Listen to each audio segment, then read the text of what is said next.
My dear students, in this video lecture, I am going to continue the first part of 1.6 Into the Wild, and that is Lost in the Jungle.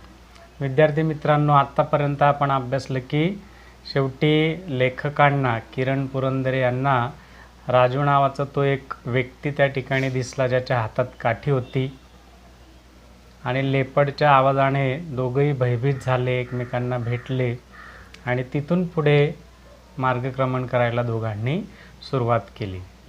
मग पुढे नेमकं काय होतं विद्यार्थी मित्रांनो, आपण ह्या व्हिडिओ लेक्चरमध्ये अभ्यासणार आहोत. There was one tiny track that broke out of the main trail. तर त्या ठिकाणी नेमका जो काही मेन रोड जाणारा होता जंगलातून, मेन जो काही ट्रॅक होता तिथे एक टायनी ट्रॅक म्हणजे छोटीशी जी पायवाट असते, as you can see in this first image. I will take this route, you go straight, said Raju and turn right. मग राजू म्हणाला लेखकांना की या टायनी ट्रॅकच्या मार्गाने मी जातो, तुम्ही अगदी सरळ तो ट्रॅक पकडून पुढे जा. आणि असं बोलल्यानंतर Raju राईटला वळाला. I kept walking straight until I climbed a familiar hillock.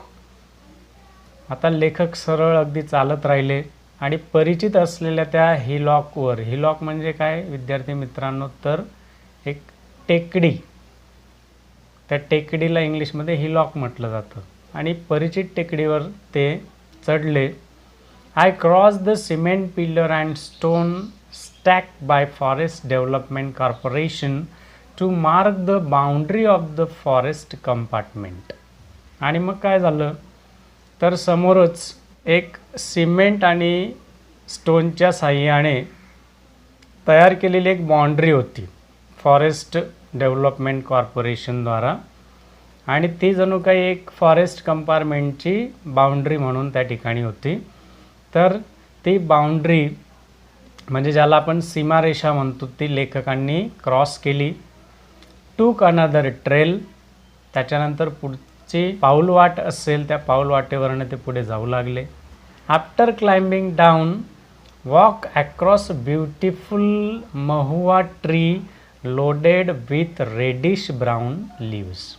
आणि त्या पाऊलवाटेने जात असताना त्या टेकडीवरनं, त्या टेकडीच्या उंचीवर गेल्यानंतर जी काही पाऊलवाट होती, पुढचा मार्गक्रमण जो लेखकांनी सुरू केलेला आहे, तर त्या ठिकाणी मात्र त्यांना अतिशय सुंदर असं महुवाचं ट्री दिसून आलेलं आहे. As you can see in the second image, mahua tree which is very beautiful with reddish brown leaves. आणि या महुआ ट्रीचं वर्णन काय केलं आहे लेखकांनी की त्या सुंदर अशा महुआ ट्रीचे जे काही पानं आहेत तर ते लाल तपकिरी रंगाचे आहेत. And really it is looking very beautiful in the image as you can observe it. The ground under the tree was clean very well.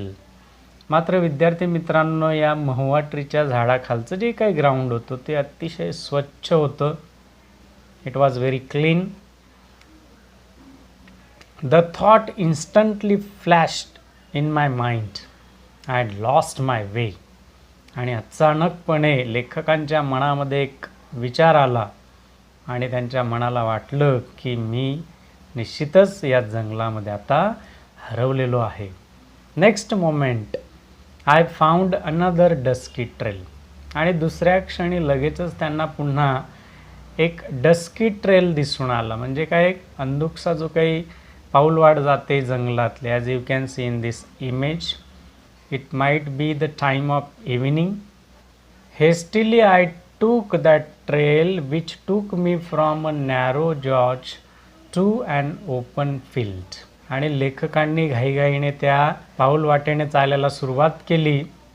आणि ती पाऊलवाट कुठे नेणारी होती तर खिंडीकडे नेणारी होती. As you can see in this image, gorge means the narrow gully between the hills.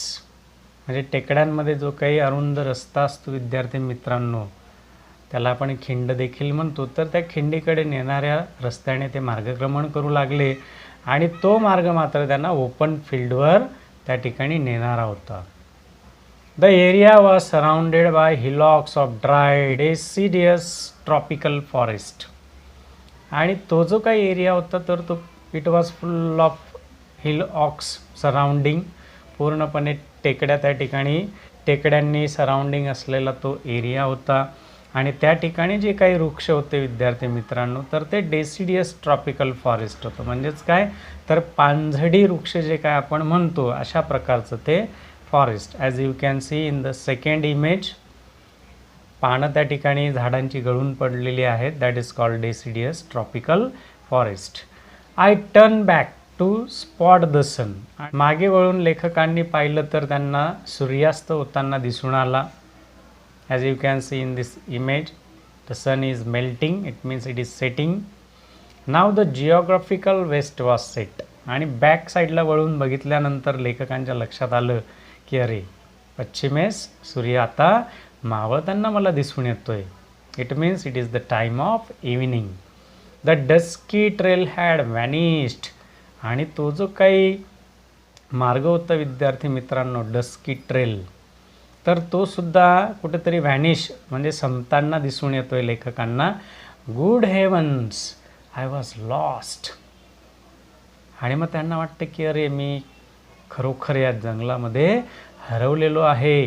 Completely lost in this jungle. पूर्णपणे मी हरवलेलो आहे. That too at very dreadful time. आणि ते सुद्धा का म्हणताय लेखक, तर आता संध्याकाळची वेळ झाली, काळोख होणार थोड्या वेळामध्ये. आणि जंगल म्हटलं की त्या जंगलामध्ये जेव्हा एकटा व्यक्ती असतो आणि जेव्हा काळोख होतो, रात्र होण्याची वेळ होते, तर ती जी काही सिच्युएशन असते विद्यार्थी मित्रांनो, ती आपल्या भीतीमध्ये पुन्हा वाढ करणारी असते. पुन्हा भीती मनामध्ये भरली लेखकांच्या की आता कसं होणार. The sun was melting down like a flitting runner.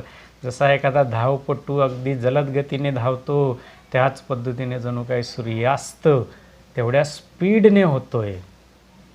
आणि मग कुठेतरी मनात भीती निर्माण होते की अरे, एवढ्या काळोखा रात्री, एवढ्या घनदाट अरण्यामध्ये मी एकटाच आहे, मग माझं कसं होणार. Soak in my own sweat, I fell like shouting to my heart's content. मग घामाघूम झाले writer. To the fullest of satisfaction. स्वतःचं मन असं अगदी समाधानी होईल एवढ्या जोरात ते शाउटिंग करू लागले. But there was no other soul to listen to my sound in this wilderness. विद्यार्थी मित्रांनो, किती जोरात लेखक ओरडत असले तरी त्या निर्जन ठिकाणी, म्हणजे जिथे कुठल्याही प्रकारे माणसं नाहीत, लेखक कितीही मोठ्याने ओरडले तरी तिथे ऐकणारं कुणीही नाही. I had 2 bags with me. The Shabnam bag having the camera and the other was a small colorful handmade bag used in villages to carry tiffin. मग लेखक आपल्याला पुढे म्हणताय की त्यावेळेस माझ्याकडे 2 बॅग्स होत्या. एक शबनम बॅग, ज्या बॅगमध्ये मी कॅमेरा कॅरी करायचो, as you can see in the first image. And second bag जी काय होती, इट वॉज कलरफुल हँडमेड, म्हणजे हाताने बनवलेली घरगुती, बट इट वॉज कलरफुल. खेड्यातील लोक जो टिफिन बॉक्स कॅरी करण्यासाठी यूज केले जाते, that is a colourful hand bag. तर या 2 बॅग लेखकांकडे होत्या, एक कॅमेराची आणि एक खाण्यासाठी tiffin box. The tiffin still had some stuff but I didn't feel like having it. जरी शिल्लक असलं तरी ते खावंसं असं लेखकांना वाटलेलं नव्हतं, कारण जंगलातली ती एकांतपणाची आणि एवढ्या प्रेडेटर्स, भयानक क्रिएचरची भीतीसुद्धा लेखकांच्या मनात होती. The blossoming boxwood trees, the भूप भूप sound of coucal bird, the song of robin bird all appeared alien to me.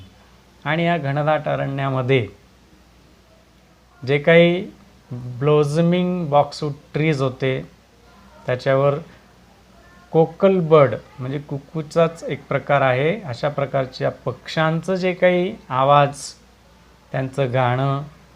Robin bird, as you can see in this image, the first image blossoming boxwood trees, second one coucal bird and third image is of robin bird. आणि ह्यांचा जो काही आवाज होता, हा जणू काही लेखकांना असं वाटत होतं की all appeared alien to me, म्हणजे परग्रहावरच्या व्यक्तीला जसं वाटतं तसं मी एका परग्रहावर आलो की काय, त्या पद्धतीने त्यांना वाटायला लागलं.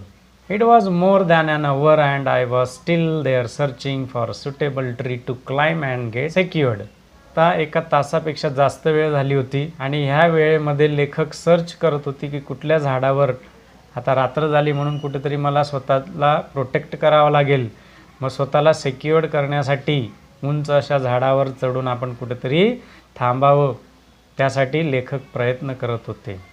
Turn back to the trail you left my mind was telling me. आणि मग पुन्हा स्वतःशीच ते पुटपुटू लागले, म्हणजे त्यांचं मन त्यांना बोलू लागलं की जी पायवाट तुम्ही सोडली होती, as you can see in this first image, मग त्याच पाऊल वाटेने जर पुन्हा तुम्ही गेलात तर कदाचित या फॉरेस्टमधून बाहेर पडू शकाल, असं त्यांचं मन त्यांना खुणावत होतं. My mind was telling me but there were no signs of the trail. परंतु आता कुठल्याही प्रकारे त्या ठिकाणी विद्यार्थी मित्रांनो, लेखकांना ही जी काही पाऊलवाट होती त्याचं कुठलंही साईन त्यांना दिसत नव्हतं. I had no other way to climb the hillock before me. मग कुठल्याही प्रकारचा दुसरा मार्ग त्यांना त्या हिलॉकवर जाण्यापलीकडे दिसत नव्हता. As you can see in the second image and third image there is a hillock. There were more hillocks and some more around the one I was standing. Hillock म्हणजे already I have told to you, जी टेकडी असते जंगलात, त्या टेकडीशिवाय त्यांना कुठला मार्ग नव्हता. बऱ्याचशा टेकड्या होत्या, परंतु एका टेकडीवर जाऊन ते उभे राहिले. Near my feet were the dried up droppings of sloth beer.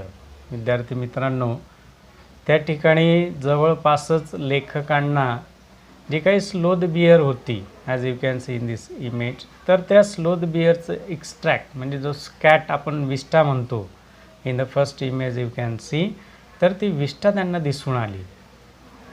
आणि याच्या अगोदर पण आपण अभ्यासलेला आहे की स्कॅट ऑफ द लेपर्ड ह्या गोष्टींचा उल्लेख का केला असावा, तर it is an indication of the presence of that particular animal. म्हणजे तो प्राणी त्या ठिकाणी कुठेतरी जवळपास आहे, तर ते त्याच्यावरनं ओळखलं जातं विद्यार्थी मित्रांनो. म्हणून आपल्याला या ठिकाणी त्याचा उल्लेख झालेला दिसून येतोय. आता इथे सुद्धा स्लॉथ बियरचं स्कॅट दिसून आलं लेखकांना, म्हणजे याचा अर्थ तिथे जवळपास कुठेतरी स्लोथ बियर आहे. The sloth bear of Umbarzara must be out in open sniffing for food. कदाचित ती अन्नाच्या शोधामध्ये बाहेर आली असावी असं लेखकांना वाटू लागलं. I caution my self. मग ह्या गोष्टीची काय मदत झाली लेखकांना, स्वतःला त्यांनी सावध केलं. Thinking of averting all sort of eventuality, म्हणजे कुठली अशी घटना व्हायला नको, ड्रेडफुल इव्हेंट एखादी त्या ठिकाणी व्हायला नको, म्हणून ते टाळायला लागले. I made a move. मग काय केलं लेखकांनी, तिथून वेगळ्या मार्गाने थोडंसं स्वतःला मार्गक्रमण केलं. I ran down the hillock that I had climb up at frantic speed. मग त्या स्लोथ बियरच्या भीतीने ज्या टेकडीवर त्या ठिकाणी लेखक चढले होते, जलद गतीने धावायला सुरुवात केली. As you can see in this image, मनामध्ये भीती भरलेली होती. The west was to my right hand side now. त्यांच्या उजव्या हाताच्या दिशेने पश्चिम एरिया होता. The evening breeze flew through my wet curled hair. मग संध्याकाळचा जो काही गारवा होता, ब्रीज म्हणजे वाऱ्याची झुळूक, तर त्या गार अशा वाऱ्याच्या झुळकीने, कारण ते उंच टेकडीवर होते, त्यांचे जे काही curly hairs as you can see in this image, तर त्या कर्ली हेअर्समधून गार अशी हवा जात होती, कारण ते सुद्धा जलद गतीने धावत होते. My stomach was aching, I kept walking in hope. आणि लेखकांचं पोटसुद्धा त्या ठिकाणी दुखायला लागलेलं होतं. असं असलं तरी देखील जलद गतीने त्या ठिकाणी ते धावत सुटले होते. After around 50 steps I found a bright red soil trail. आणि 50 स्टेप्स पुढे धावल्यानंतर अचानक लेखकांना एक रेड सॉईल ट्रेल दिसून आली. म्हणजेच काय, एक लाल रंगाच्या मातीचा जो काही एक पाऊलवाट असते जंगलातली, as you can see in the second image, तर ती दिसून आली. I found my silver lining on this trail.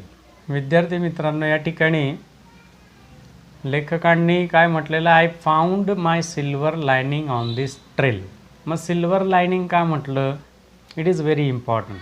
Late me explain to you.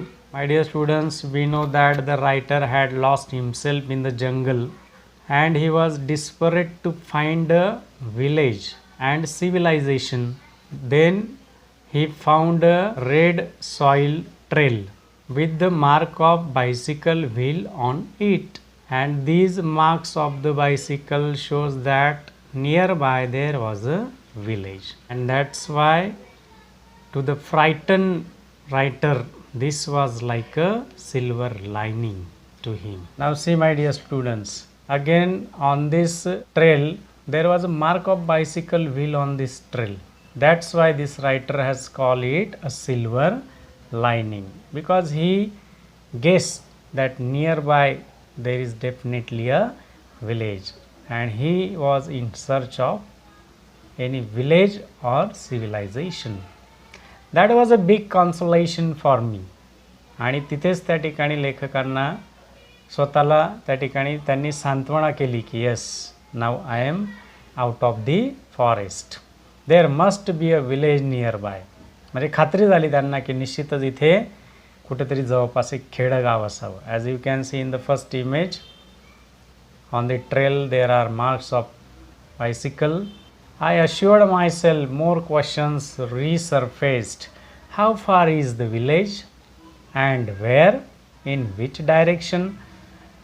बरं, आता स्वतःला खात्री पटलेली आहे लेखकांना की जवळपास एखादं आता खेडगाव कदाचित असावं. As you can see in the third image, Pitezari village is there. त्या बायसिकलच्या मार्कवरनं लेखकांच्या लक्षात आलं. परंतु त्याचबरोबर काही प्रश्न पुन्हा त्यांच्या मनामध्ये निर्माण झाले आणि ते प्रश्नले होते, how far is the village. मग इथून किती अंतरावर ते गाव असावं. म्हणजे बा किती घाबरलेले होते लेखक की कधी एकदा गाव येतं, ते लोक मला दिसतात आणि कधी मी एकदा या जंगलातून, भयानक जंगलातून बाहेर येतो. तर तो प्रश्न त्यांच्या मनामध्ये निर्माण झाला. अँड वेअर, मग किती दूर अंतरावर गाव असेल, इथून कुठे असेल, इन विच डायरेक्शन, कुठल्या दिशेला असेल. Such questions in the mind of the writer Kiran Purandare. I climbed one more hillock and tried to locate signs of human civilization. पुन्हा एका उंच टेकडीवर रायटर चढले आणि त्या ठिकाणाहून ते की मला इथून कुठे सिव्हिलायझेशन म्हणजे नागरी वस्ती दिसून येते, काय लोक दिसून येत आहे का, तर ते लोकेट करू लागले. माय लेग्स वर ट्रेम्बलिंग, त्यांचे पाय थरथरायला लागले होते. As I reach the top of the hill I jump with joy. आणि जसं त्या उंच टेकडीवर चढले, as you can see the first image, hillock is there. आणि त्या उंच टेकडीवर गेल्यानंतर का कुणास ठाऊक एवढा आनंद त्यांच्या मनामध्ये निर्माण झाला. त्या आनंदाच्या भरात उंच उंच उड्या ते मारू लागले. As you can see in the second image, the person is jumping with Joy. In the same way our writer also jump with the Joy. I heard the sounds of people. मग एवढा आनंद त्यांना त्या टेकडीवर जाऊन का झाला असावा, का आनंदाने ते उड्या मारू लागले. You will come to know the reason ahead. And what is the reason? I heard the sound of people talking in the loudspeaker. तर का आनंद झाला विद्यार्थी मित्रांनो, as you can see in the image, loudspeaker in the village. तर त्या लाऊडस्पीकरचा आवाज त्यांच्या कानांवर आला आणि कुठला, तर त्या गावातील लोक त्या लाऊडस्पीकरमध्ये कदाचित लग्नाची गाणी गात असावीत. आणि या आवाजाने लेखकांना खूप आनंद झाला की yes, I am very close to the village. In a jiffy I ran down. मग घाईघाईत, जसं एखादी गोष्ट लवकर मिळत नाही आणि ती जर मिळाली तर ती आपल्या हातात घेण्याची जशी आपल्याला घाई असते, म्हणजे उतावीळ होऊन जातो आपण, त्या पद्धतीने आता लेखक घाईघाईने त्या टेकडीवरनं खाली येऊ लागले. I ran down the hill towards the sound with full vigor. आणि अगदी जोमाने जसा तो आवाज ज्या दिशेने येत होता त्या दिशेने मी आता टेकडीवरनं खाली उतरायला लागलो, असं लेखक म्हणताय. I stumble and fail down. मग एवढी घाई लागली लेखकांना की ते त्या टेकडीवरनं जोरात उतरत असल्यामुळे ते टेकडीवरनं खाली पडले. As you can see in the first image, like the same. The writer also stumbled and fell down, saw droppings of blue bulls nearby. आणि त्या ठिकाणी जी काही ब्लू बुल होती तर त्याचं ड्रॉपिंग म्हणजे scat, as you can see in the second image, ते त्यांना दिसून आलं. Struggle stood up and decided which direction to move on. पुन्हा भीती वाटायला लागली की अरे इथे पण मला वेगळा प्राणी दिसून आलेला आहे. मग खूप असं धडपड करून जेमतेम उठले आणि कुठल्या दिशेने आपण पुन्हा त्या गावाकडे जायचं त्यासाठी त्यांनी डिसाईड केलं आणि पुन्हा जलद गतीने त्या आवाजाच्या दिशेने त्या गावाकडे ते धावू लागले. The signs of civilisation were visible. आणि त्यांना आता मात्र त्या ठिकाणी असलेल्या वस्तीचं एक चिन्ह दिसू लागलं. As you can see in the third image, the village of Pitezari is there. The tiny sleepy village of Pitezari was visible through the green woods. आणि त्या हिरव्यागार अशा झाडांमधून लेखकांना एक छोटंसं जे काही गाव होतं पिटेझरी नावाचं, तर ते गाव दिसून आलं. आणि मनात किती आनंद निर्माण झाला असावा बघा आता रायटरच्या. The lantern, as you can see in this image, the lantern from the village of Rajiram Bhalvij form.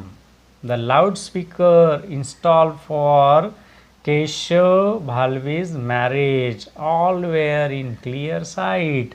जसे जसे ते जवळ येऊ लागले गावाच्या त्यांना स्पष्टपणे दिसू लागलं की राजीराम भालवीच्या शेतातला जो लँटन होता, as you have seen in the last image, तो कंदील त्यांना दिसून आला. आणि मग कळालं की अरे I am very close to the civilisation. एवढंच नव्हे तर केशव भालवीच्या लग्नासाठी जो काही लाऊडस्पीकर इन्स्टॉल करण्यात आला होता, as you can see in the first image, तो लाऊडस्पीकर त्यातला आवाज त्यांना ऐकायला आला. And all were in clear sight. स्पष्टपणे त्यांना दिसलं की yes, now I am very close to the Pitezari village. Turn left to spot the village lake and familiar hillock Sui Hudki. मग ते पुन्हा त्या ठिकाणी टर्न झाले लेफ्ट साईडला. कशासाठी? तर पिटेझरी गावात त्या ठिकाणी एक लेक आहे, म्हणजे तलाव आहे, as you can see in the second image. तो त्यांचा परिचित आहे, तो त्यांनी बघितला. त्याचबरोबर सुई हुडकी नावाचं जे काही हिलॉक आहे, टेकडे, as you can see in this image, ते त्यांना दिसलं. म्हणजे पूर्णपणे खात्री पटली की yes, I am in the Pitezari village now. The dog bark to welcome me to the village. आणि गावात, खेड्यागावात पाहुण्यांचं स्वागत कसं होतं त्याचं वर्णनसुद्धा लेखकांनी केलेलं आहे, as you can see in the last image. The barking of dogs. कोणी नवीन पाहुणा आलं की कुत्रे भुंकायला लागतात. It means it is a welcome by the side of dogs of the Pitezari village. मग डॉगने जरी वेलकम केलं तरी काय हरकत नाही, परंतु मी एवढ्या घनदाट अरण्यातून त्या भयानक क्रिएचरच्या धोक्यापासून तर वाचलो असं निश्चितच लेखकांच्या मनामध्ये वाटत असेल. रिलॅक्स झाले असतील ते खूप. बाबा कसंही असेन, आम्ही शेवटी आता माझ्या माणसांमध्ये आलेलो आहे, गावामध्ये आलेलो आहे. The first thing I did was to take a bath. मग सर्वात प्रथम पहिले काय केलं लेखकांनी? मस्तपैकी आंघोळ केली. The shaking of limbs had lessen bit. आणि त्यांचे जे काही पूर्ण बॉडीचे अवयव होते ते असे शेकिंग म्हणजे थरथरू लागले होते. द स्टमक एक स्टार्टेड अगेन. आणि पोटात जे काही दुखणं होतं ते पुन्हा सुरू झालं. खूप पोट दुखायला लागलं. Ate to the full and then slump on to the cot. मग पाहिजे तेवढं भूक लागलेली होती लेखकांना, खूप पाहिजे तेवढं पोटभर खाल्लं आणि खाल्ल्यानंतर रिलॅक्सली मस्त कॉटवर जाऊन असे पडले, as you can see in this image. Lying awake looking at the star-studded sky, I spoke to myself. आणि आकाशाकडे बघितल्यानंतर, as you can see in this image, star studded sky म्हणजे पूर्णपणे आकाश चांदण्यांनी भरलेलं आहे. त्या आकाशाकडे बघून ते स्वतःशी म्हणाले, there still exist a jungle where we can get lost. Isn't this our good luck. आणि त्या आकाशाकडे बघितल्यानंतर ते म्हणतात की अरे अजूनही असं जंगल अस्तित्वात आहे की ज्यात आपण हरवू शकतो. मग हे आपलं सुदैव म्हणावं लागेल की नाही. टेकन फ्रॉम सखा नागझिरा बाय किरण पुरंदरे. म्हणजे हा जो काही फर्स्ट पार्ट आहे विद्यार्थी मित्रांनो, तर तो किरण पुरंदरे या लेखकांचं सखा नागझिरा नावाच्या पुस्तकातून घेण्यात आलेला आहे. As already I have told to you. But here question is thought provoking. हा जो काही प्रश्न त्यांच्या मनात पडलेला आहे तो निश्चितच आपल्या विचारांना सुद्धा चालना देणारा आहे की जंगलात हरवले. आता जंगलात हरवल्यानंतर घनदाट अरण्यामध्ये एकटा व्यक्ती आणि एवढे भयानक प्रेडेटर्स म्हणजे जे काही क्रिएचर असतात तर त्यात भीती पण वाटते. मात्र इथे रायटर काय म्हणत आहे, इजंट दिस अवर गुड लक, म्हणजे आपलं सुदैवच म्हणावं लागेल. मग असं का म्हटलं असेल लेखकांनी? निश्चितच याच्यावर आपण विचार केला पाहिजे. तुम्ही या प्रश्नावर विचार करा की असं लेखक का म्हणाले असतील. Otherwise I am here to explain this to you. Why this writer has spoke to himself like this? Because we know human being has tried to take all the natural areas in the world. We people have encroached the jungle and forest. As I remember in the previous syllabus there was a poem Concrete Jungle for 12th standard. तो concrete जंगल title का होतं त्या कवितेचं? कारण जंगल म्हटलं की त्या ठिकाणी आपल्याला ट्रीज वगैरे असं काही दिसायला पाहिजे. मात्र कॉन्क्रीट म्हणजे काय? Cement concrete. तर याचा अर्थ काय विद्यार्थी मित्रांनो, जंगलाला सुद्धा लोकांनी सोडलेलं नाही. तिथेही जाऊन सिमेंट कॉन्क्रीटचे रस्ते काय आणि घरं काय बनवतात. मग गुडलक का म्हणताय की स्वतः त्या जंगलात हरवले म्हणजे अजूनही असं जंगल अस्तित्वात आहे where there is a no sign of human civilisation. One can still get lost like me.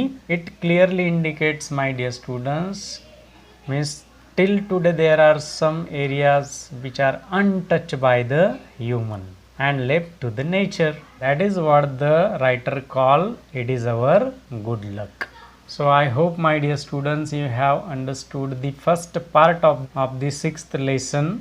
I request to all students, please, if you have any query regarding our topic, you may call to me. Ask free and frankly. Dear students, second part of the lesson will be continue in my next video lecture. Till then, be happy, enjoy English literature with me. Like my videos, share, comment and subscribe. Thank you.